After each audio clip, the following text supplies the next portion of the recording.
Welcome to another episode of the Football Analytics Show. My name is Ed Fang, your host, and on this episode, I am pumped to have Kevin Cole on the show. He is the founder of Unexpected Points, a very awesome newsletter, and he was a senior data scientist at PFF. And today, we're going to try to do the impossible and have a conversation about the 2025 NFL Draft without talking about Shadeur Sanders. Kevin, welcome to the show. Bernard, I have question number 5 here. I see I see what's your take on the drop of Shadeur Sanders. So I prepared heavily for this. But will we get there? Will we get sidetracked enough, right? So that's a good question. And it would just be that the miraculous act of talking about the NFL without one player, right? We need to talk about what's it called? Crank. I was gonna say crank call, but the prank call gate. I guess it's. I mean, it is absurd. Like just the absurdity of the discussion makes me realize why teams wouldn't want to draft him, because they don't want a distraction as a backup. But I actually I do have a take related to, which I think is interesting, around the non-distraction team motivation factor that I've heard out there of like Shadeur versus others. So maybe we'll get to that. I'll tease that now.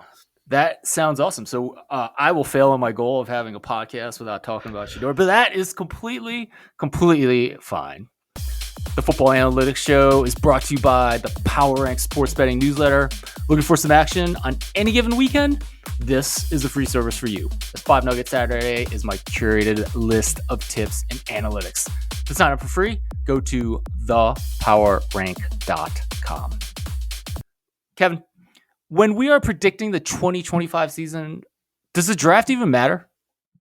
Yeah, I mean, it definitely matters. Now, whether you can make a meaningful change in the prediction based upon what happens in the draft, I think it really depends. I mean, I think it's mostly like a lot of the NFL, we got to separate quarterback from almost everyone else. And the reason that we have to do that is that quarterback obviously has a huge impact. If someone's drafted early and expected to make starts, that has a major impact on the team.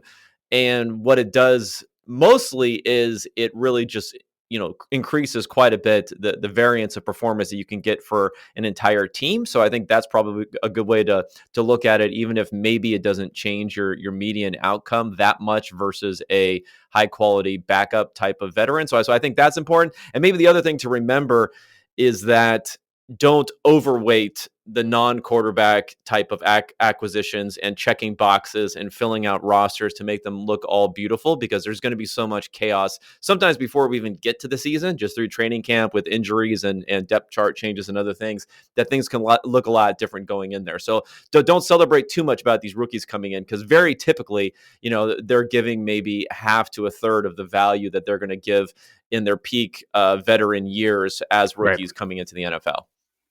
Right, and we've been kind of spoiled with the first year success of C.J. Stroud 2 years ago, and then Jaden Daniels last year. It could be that Cam Ward really has a great season for Tennessee. I'm not really expecting anything from the rest of this quarterback class, but getting beyond that player, are we just looking towards wide receivers or edge rushers that could potentially, really elevate a team?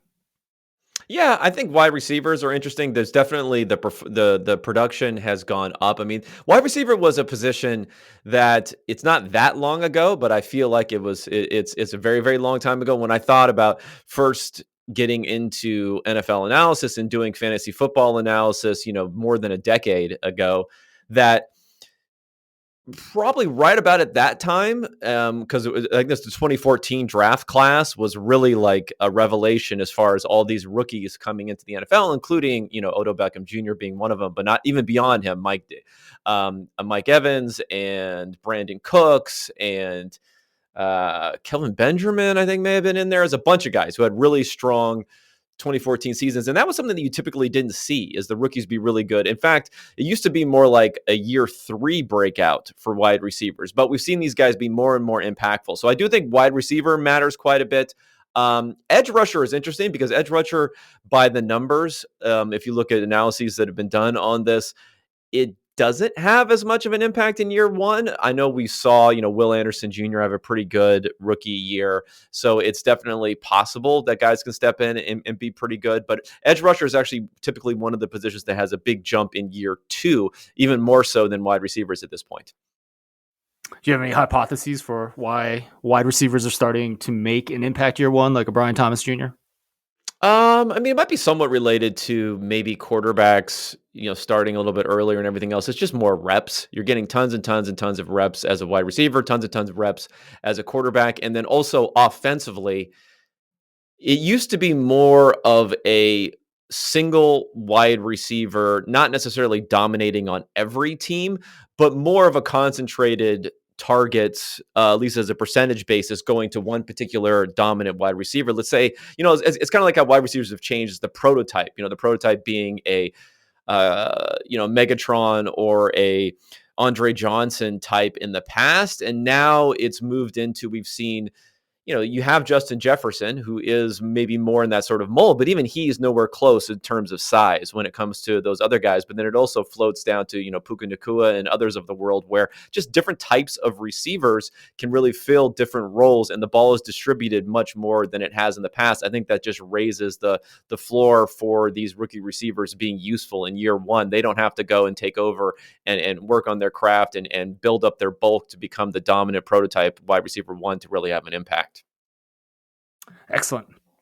Kevin, you assigned draft grades over on your site. It's very different from what everyone else does, and you actually put everything in terms of money, which I really like. So how do you go about doing that?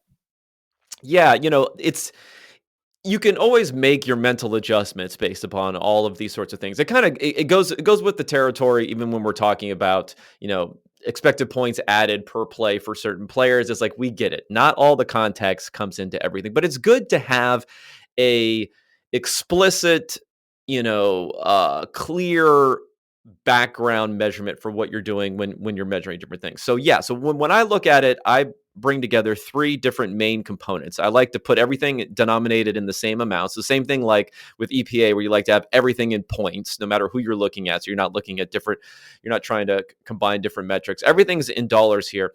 And the three main things that I'm looking at for a draft is I'm saying, okay, let's assume our starting point is right before the draft. So I'm not putting prior decisions into it, prior trades into it. So right as the draft starts, we're going to give credit or debits based upon trading, how much value that you're adding in assumed surplus value there. We're going to give credit based upon the positions that you're taking at certain places in the draft based upon historical standards and what sort of value you can assume based upon different positions being taken at different places within the draft. And then lastly, we're looking at where players are drafted versus consensus and whether you're getting value on those players. Now, I'll just say the surplus value thing is just the value that the players would have on an open market versus their subdued, their restricted salaries based upon being rookies. Like that's why these draft picks are really, really valuable, is you're essentially getting a discount on most of these players. Now, sometimes you're getting a quarterback who's going to be around for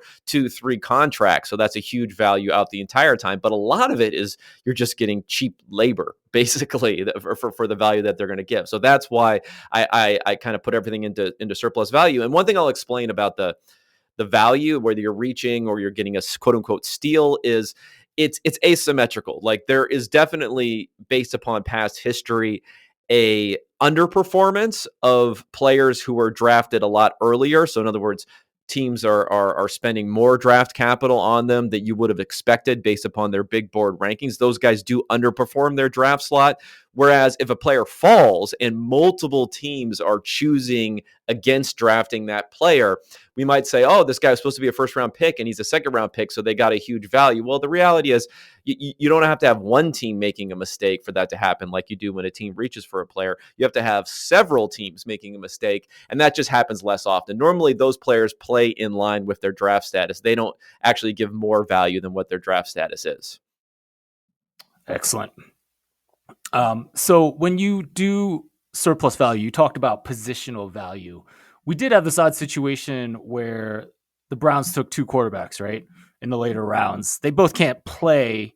So do you adjust for that, or do you just give them credit for taking 2 bites of the apple at football's most important position? Well, later round quarterbacks, so day 3 quarterbacks, even late 3rd round quarterbacks haven't historically had a lot of value. So they don't get a ton of value for that.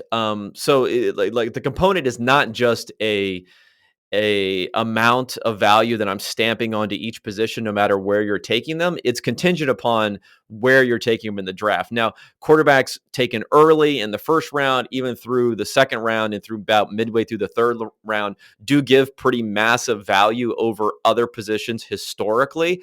But as you get further and further on, they haven't given as much value. Now, it doesn't mean that the quarterback can't do that, but I think, we've seen out there, I think a lot of people are quoting the fact, sorry, already bringing up Shadeur Sanders again, but as a 5th round pick, I think they said that something like 0 fifth round picks have ended up becoming starters who have been taken over the last decade, or some sort of number like that. Now, of course, it's ignoring the fact that like Brock Purdy was taken even later than that, Right. and he ended up being successful, or Tom Right. Brady was taken even later than that, and he ended up being successful. But there is something to the fact of when we get to day 3, and they're throwing darts at these different quarterbacks, whether it's they just never get the chance because of their draft status, or whether they actually just aren't that good. I actually don't give a lot of value to teams, and it's actually somewhat of a negative versus drafting some other positions on day 3.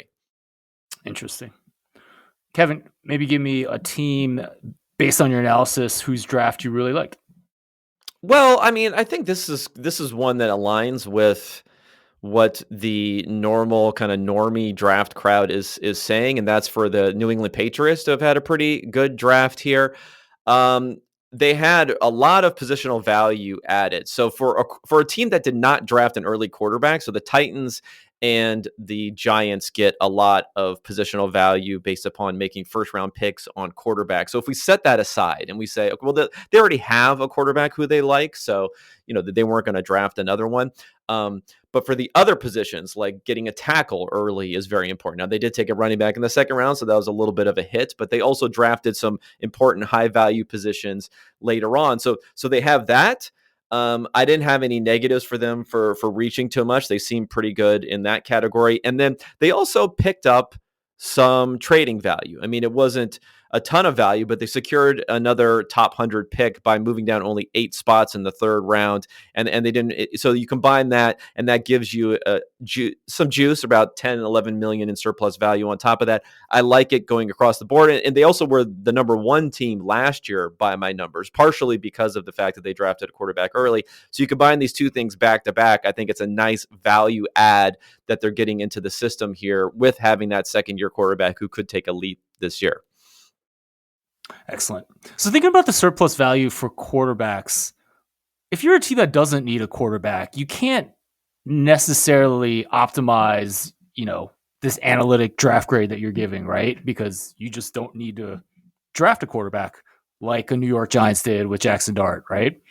Yeah, that's definitely true. I mean, but by the same token, you can't maximize the trade back value unless you're, the Cleveland Browns got a huge number, and overall they end up being my number 1 team. But at the same point in time, I mean, they happen to hold a pick for a player that the Jaguars were able to, a little bit over enthusiastically, in my opinion, trade up for an insane amount. So they had that opportunity to do that. So you're right. A lot of this is contingent upon being at the right place at the right time, having the right options that you need.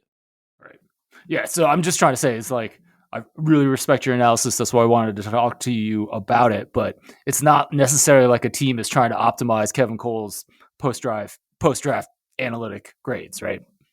No, I mean, but I would say that well, I mean, I would say you'd want to optimize it within the parameters that you're interested in. So I think you could have the same framework, but if you said we don't need an early round quarterback because of the quarterback we have, and I think, I mean, I would also say that probably too many teams think they don't need an early round quarterback because of the quarterback that they have. I mean, that was my whole Jalen Hurts thing. When the Hurts pick came out, I was saying it was a great pick, and everyone was scratching their head saying, how could this be a great pick in the second round? We have Carson Wentz, who we just signed to a decent contract. So there are probably too many teams who fall into that category. But at the same point in time, even if you said, okay, obviously we don't need a quarterback, so we're going to check that off. Maybe we don't need tackles. Offensive tackles is another one where they should literally play every single snap, and they age pretty well. So maybe that's another one that we wouldn't want to necessarily have like a high level third tackle if we have two great tackles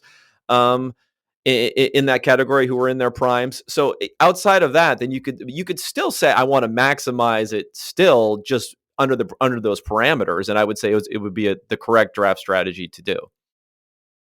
Give me a team that you think maybe should have taken a quarterback in the first or second round, but didn't. Okay, well let me look this up here to make sure. I mean, the problem is I could go for so many teams that would fall into this category. So let's think about it. I mean, Cam Ward went number 1. So right, you're not going to get a lot of other teams, right? Yeah, well, and they were so sure that Will Levis was the guy about 12 months ago. Well, I mean, Will Levis was an early second round pick, so he wasn't that. I don't know if they were that sure, quite honestly. No, they were sure based on his performance as a rookie coming in. Had a really good. I mean, he was good. He was good for a rookie, especially like a guy that wasn't even on the active roster the first 6 weeks. Like they really. Yeah. I believe they really thought they had their guy based on that, and then. Well, you are right that they should have. I mean, again, this is where I would have been. I would have been saying Tennessee the Titans sitting at the 7th pick last year.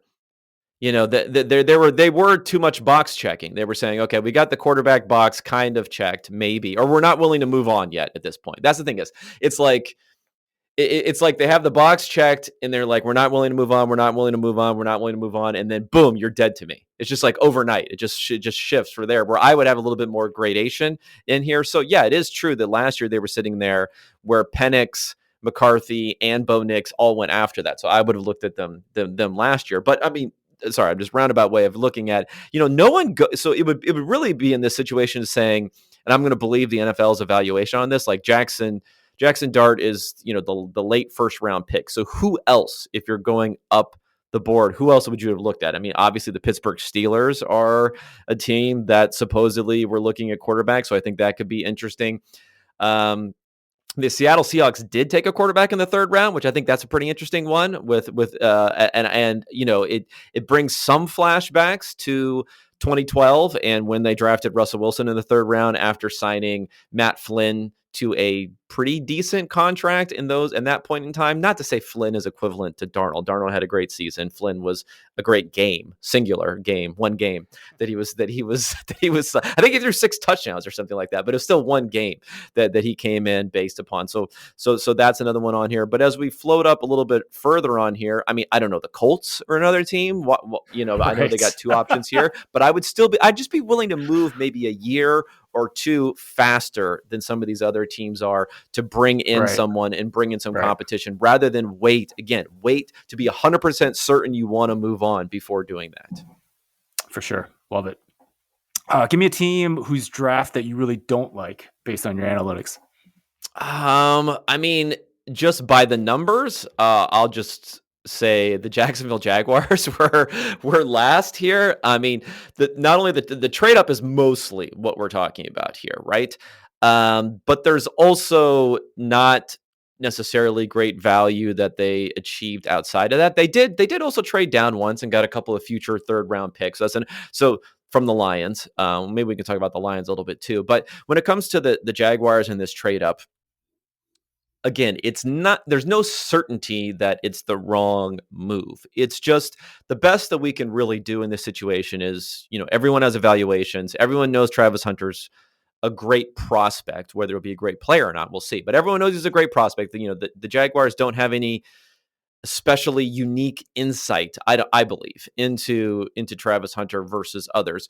So they're making a bet that someone's willing to take the other side of. So the reason that if you look historically at what these bets have favored, and again, it might only be in like a 55, 45% sort of basis how these bets are being favored.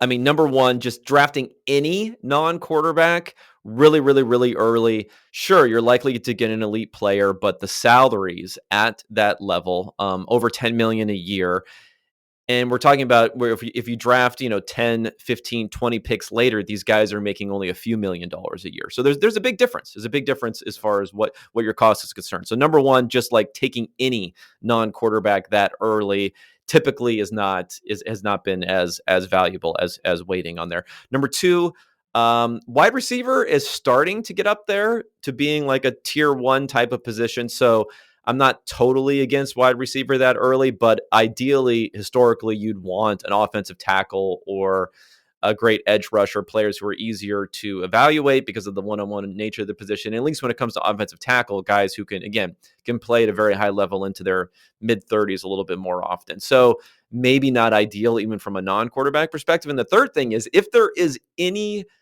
value built into the price that a team's willing to pay for Travis Hunter, to assume he can play both ways in any substantive manner, I would just bet against that only because it's a believe it, I'll believe it when I see it type of situation. If it's just really something no one has done, it could happen, but I would just assume that it's not going to happen as much, especially when we're talking about a 17-game season, which could go to an 18-game season, the demands of practice, everything else. It just seems unlikely to me that he would give that much more value than a player who was just elite on one side of the ball.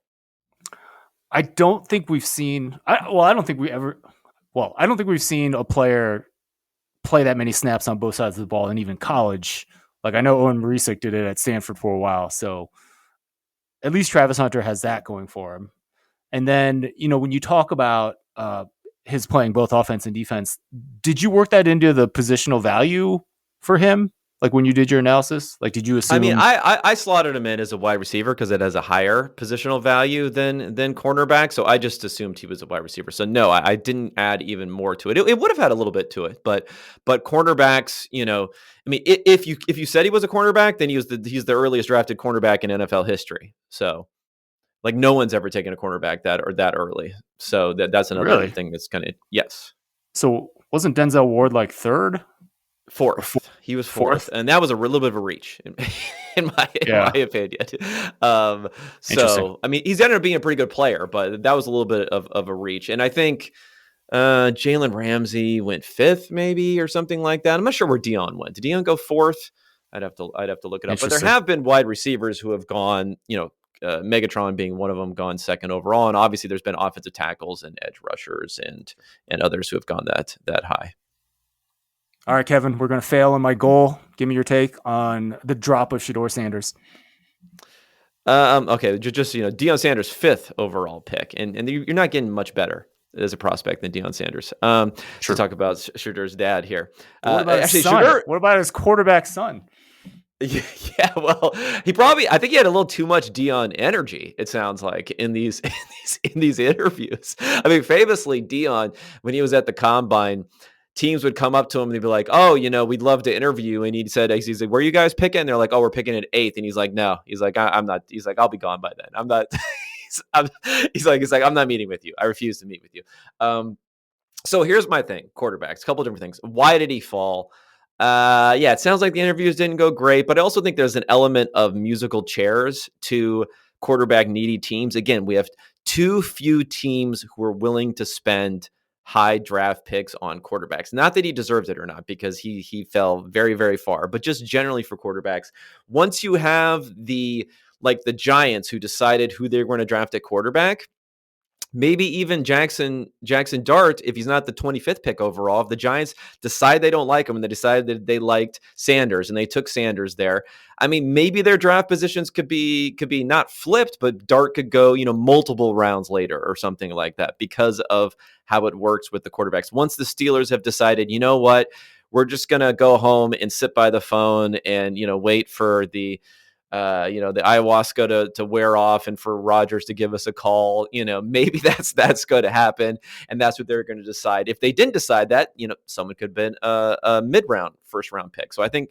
that's important from it. But okay, so here's my theory. Sorry, I'm filibustering here and talking a lot, but here's my big theory. What people have said, which I think they said, okay, the headache, right? We're already, we're on prank call gate going on here with Shadeur. We're, it's like a news cycle.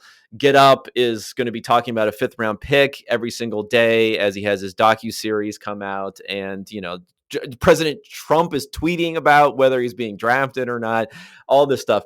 So the theory is, if this guy's not that good, if the NFL doesn't think he's that good, then having someone who's that big of a distraction is not worth it. In some ways, you could say, obviously for very different reasons, you could say it's similar to like the Colin Kaepernick situation, where if you assume there wasn't like collusion, and I kind of assumed there wasn't really any collusion, I assumed it was most NFL teams just decided we don't want the headache of having it for a backup quarterback. Now, where I think it's different though, is I think people are overconfident when it comes to Sanders, to Shadeur, and saying, well, he's not a top rated guy, so he's a backup quality, maybe quarterback, lower end tier sort of quarterback. The thing is, he's a rookie, so we don't know. Like, he has a whole range of possibilities of who he can end up being. And if he ends up hitting on the high end of this elite quarterback play, people will be willing to put up with anything, basically. I mean, we saw the Deshaun Watson, quote unquote sweepstakes a number of years ago, that people were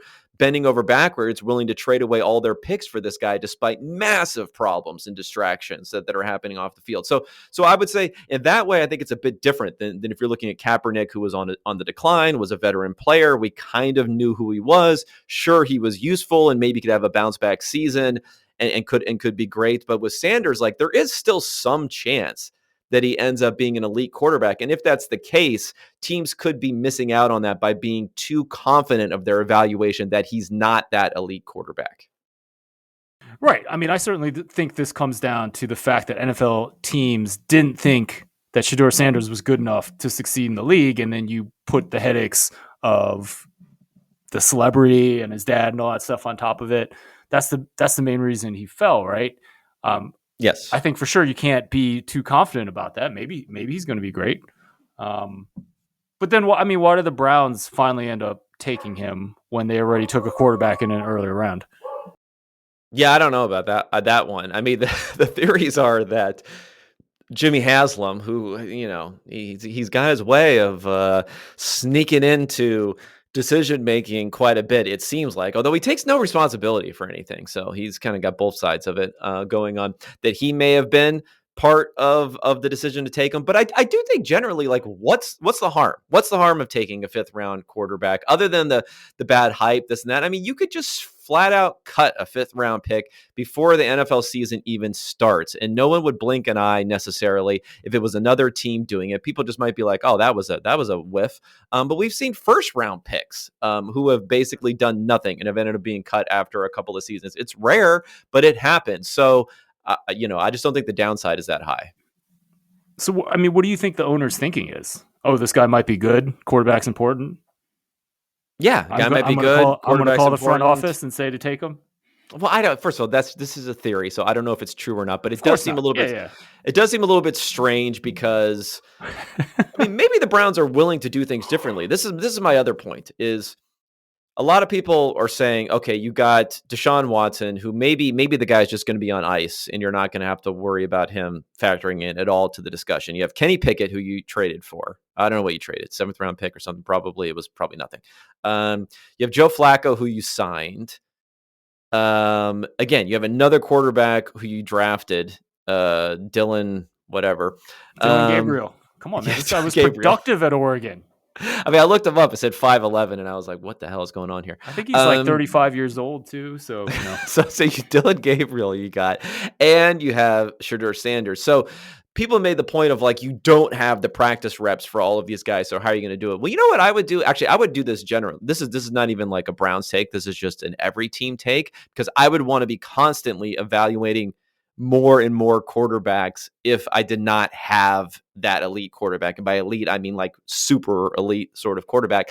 Is, well, let's just create some more practice reps. Let's have Yeah. more drills going on at the same time. Love Let's it. use another field and have another guy take more practice reps and just get more and more. And I've had other people say like, oh, but they got to get practice reps throwing to the starting receiver. No, they No, don't. they They don't have to don't. get practice reps throwing to the starting receivers. That's ridiculous. Patrick Mahomes is running the scout team his entire rookie season, and trust me, he was developing. They were learning a lot. They were super excited. They were excited enough about Patrick Mahomes that they were willing to trade Alex Smith after he had by far the best season of his career after that. So bring these guys in, learn as much as you can, and don't just go by the existing ways of things. If you want to do something different, if you want to be able to evaluate lots of quarterbacks to really double and triple and quadruple your chances of being able to find someone, then just rearrange the practice schedules, rearrange whatever you can in order to maximize and optimize that.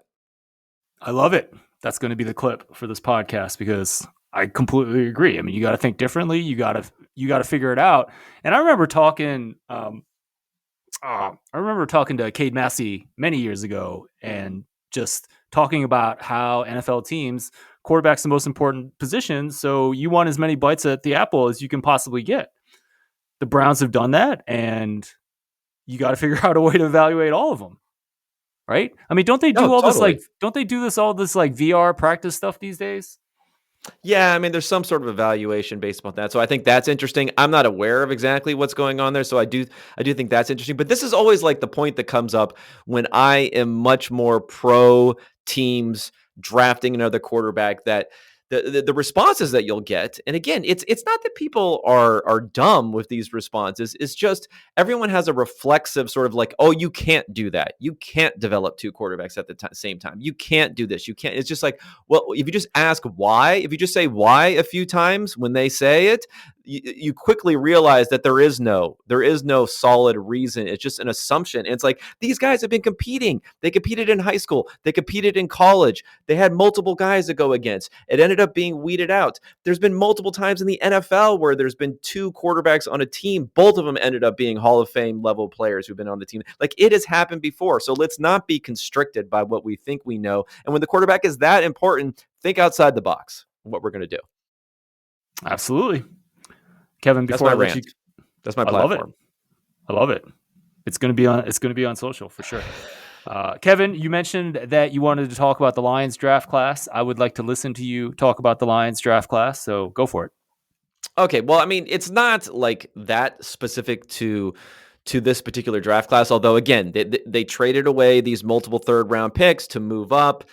Their positional value was fine, but not great. They were reaching for some players. But I think what the Lions have done, I just think it's interesting to me, is that the Lions now, for the last really 3 seasons, but especially especially 2 seasons ago in the draft, is it shows you how the most important thing is drafting the right players. And I know that's what everyone focuses on. It's a joke in fantasy football that we say, what's your strategy? My strategy is to, draft the good players, right? Like, you draft the good players and you don't draft the bad players, like, as if it's that easy. But the Lions have done this thing where they have lost value by my draft grades for multiple seasons in a row, but yet they still been very successful as a franchise because the players who they have picked have ended up hitting. So I would just be on the lookout for them a little bit on the lookout to say, okay, they have been giving away value multiple drafts in a row. They have signed Jared Goff to a huge contract. They have signed Penny Sewell to a huge contract. They have signed Amon-Ra St. Brown to a huge contract. Like, the easy wins aren't quite there as much as they've been in the past, and they're still willing to trade up. When you have those guys on big contracts, you got to be getting extra draft picks, not giving away more draft picks in order to trade up and get guys. Now, who knows? Maybe they'll hit all the players that they ended up drafting, but they're a team to look out for that could be on the downswing a little bit, because a lot of the tailwinds they had before from hitting on players at cheap contracts are going away going forward. So it's like they've gotten hot from 3 over the last couple years, and we're going to expect to see some regression, and they're not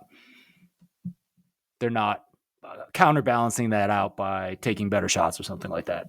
Yeah, I mean, again, imagine the surplus value that they had, let's say, from Goff coming in on a pretty modest deal, from Sewell being on a rookie contract, and from Amon-Ra St. Brown being on a 4th-round contract where he was making like $1 million a year, and now they're paying him $30 million a year. I mean, that's, however you look at it, even if those players perform up to expectation, we're talking about spending a combined, $70-80 million a year than you were on those players in the past in the environment where that takes up, I don't know, a fifth of the salary cap or something like that. It's going to matter.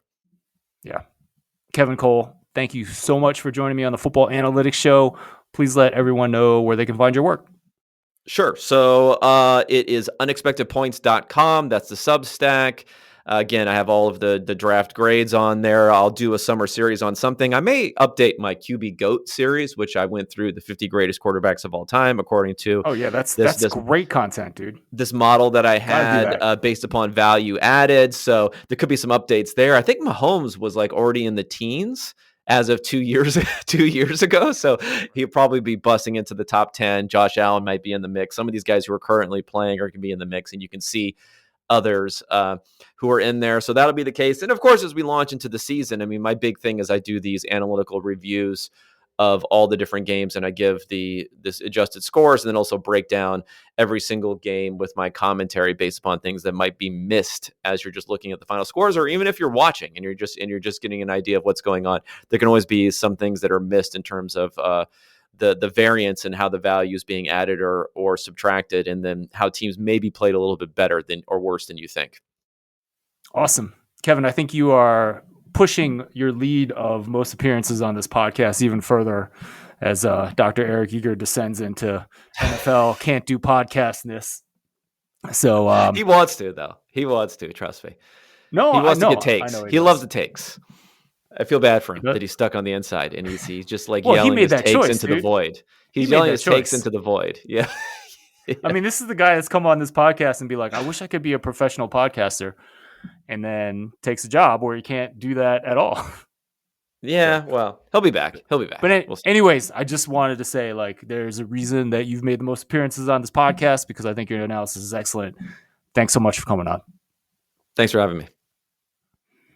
You've been listening to the Football Analytics Show. My name is Ed Fang, your host. Just a reminder, you can get my free sports betting newsletter. It comes with 5 Nugget Saturday every Saturday. If you're looking to bet on something that weekend, check it out at thepowerrank.com. Thanks again for listening, and I'll talk to you again soon.